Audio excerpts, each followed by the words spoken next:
Hello hi.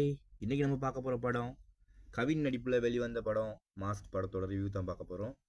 So அந்த படத்தோட review பார்க்க முன்னுக்கு என்னோடய சேனல் வந்து சப்ஸ்கிரைப் பண்ணலன்னு சொன்னால் சப்ஸ்கிரைப் பண்ணிவிடுங்க, லைக் பண்ணிவிடுங்க, ஷேர் பண்ணிவிடுங்க, மறக்காமல் கமெண்ட் பண்ணிவிடுங்க. அதோடு சேர்த்து பெல் பட்டனையும் ப்ரெஸ் பண்ணிவிடுங்க. ஓகே, இப்போ வாங்க ரிவ்யூக்குள்ளே போகலாம். ஃபஸ்ட்டு என்னென்னு கேட்டால், பல கோடி ரூபாயை வந்து கொள்ளடிக்கிறாங்க ஒரு குரூப்பு. ஸோ அங்கேருந்து தான் கதை வந்து ஸ்டார்ட் ஆகுது.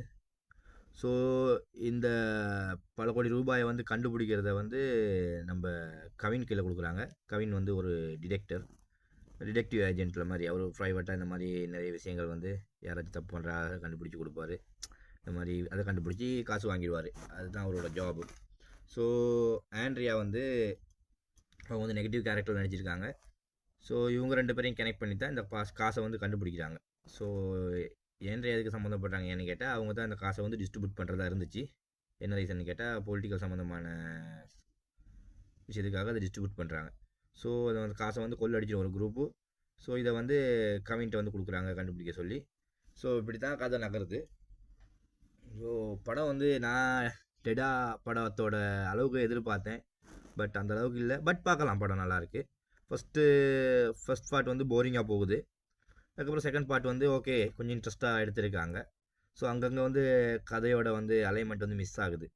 ஸோ படம் ஓரளவு நல்லாயிருக்கு. படம் வந்து ஒஸ்ட்டுன்னு சொல்லக்கூடாது. படம் வந்து பார்க்கலாம், நீங்கள் தியேட்டரில் போய்ட்டு பார்க்கலாம். பட்டு கடைசி வரைக்குமே யார் கவினோட ஒய்ஃபை வந்து காட்டலை அவங்க.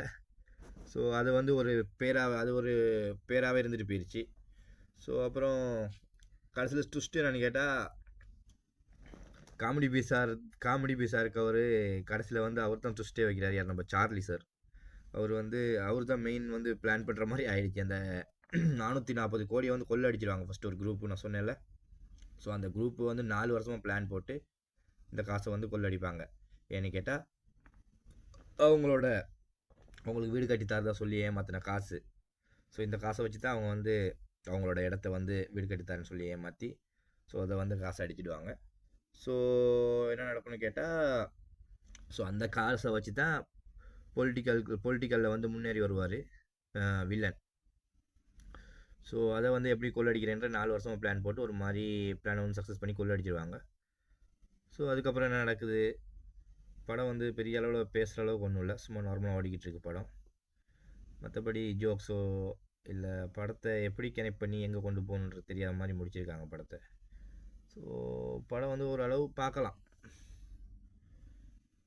ஒரு ஒன் டைம் பார்க்குற அளவுக்கு இருக்குது. ஆனால் என்னென்னு கேட்டால், ஃபஸ்ட் பார்ட்டு கொஞ்சம் போரிங்காக போகுது.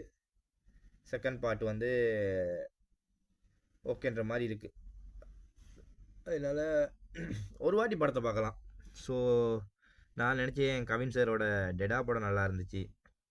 அதுக்கப்புறம் ரீசெண்டாக வந்தது கிஸ் படம், அது கூட ஓகே, அதுவும் நல்லா இருந்துச்சு, கொஞ்சம் பார்க்கலாம். ஸோ அவரோட ரீசெண்டாக வந்த படங்கள் எல்லாம் நல்லா இருந்துச்சு. ஆனால் மாஸ்க் வந்து நான் எதிர்பார்த்தேன். நான் கூட டெய்லரோட ரிவ்யூ வந்து கொடுத்துருப்பேன், வேறு லெவலில் இருக்கும் மாஸ்க் வந்து வேறு லெவலில் இருக்கும் அப்படின்னு சொல்லி அந்த படம். ஸோ எதிர்பார்த்த படம்.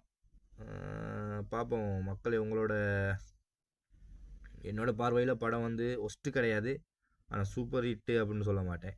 படத்தை வந்து ஒரு வாட்டி பார்க்கலாம், அப்படி தான், அவ்வளோதான். மற்றபடி படத்தில் பெருசாக எதுவும் இல்லை சொல்கிற அளவுக்கு.